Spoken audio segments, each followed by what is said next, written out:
Hello, hôm nay mình sẽ chỉ các bạn làm cái slime này nha các bạn. Đây các bạn, đây là cái slime này. Đây là cái chất slime rất là lạ luôn. Mình vừa mới tạo ra được. Nó hơi giống slumber, nhưng mà nó cũng có tuyết nữa.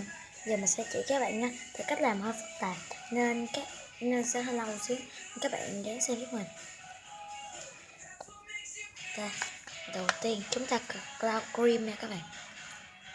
Đây là cloud cream nè các bạn.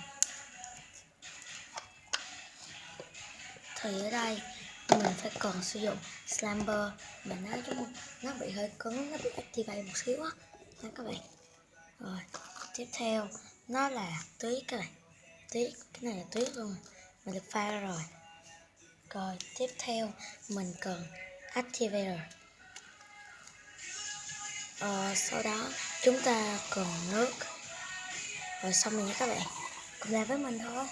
Bây giờ đây là cái cao cream của mình các bạn. Giờ mình sẽ pha một cái hỗn hợp nhỏ nhỏ là slumber chung với lại tuyết nha các bạn. Đây là slumber mà bị activate xíu. Mình sẽ lấy một miếng nhỏ thôi, hơi cứng và bị activate rồi, để có màu cho đẹp. Đây.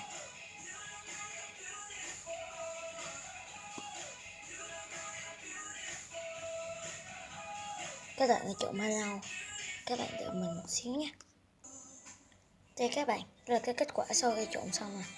Nó hơi tơi tơi xíu, nó không ra slime này các bạn. Đây là các cream của mình phải bỏ phân nửa ở đây thôi, phân nửa thôi. Rồi các bạn xong như đây ha.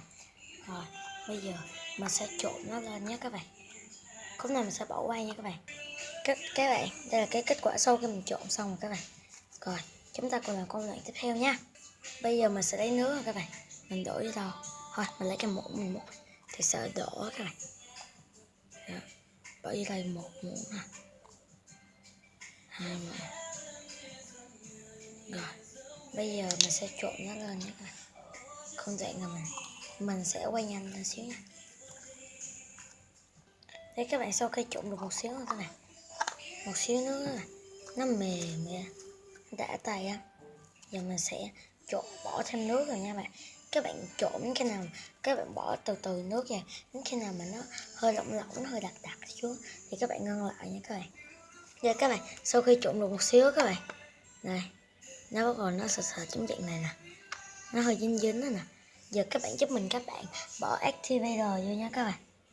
Activator của mình đây nè, đổ về, sau đó khuấy lên, đổ thôi nha, trộn lên nè các bạn, đang trộn lên đó các bạn,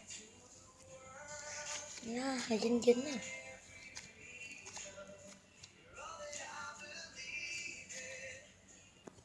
Tạm biệt các bạn, cùng chờ đợi kết quả trong phần 2 nhé. Tạm biệt các bạn.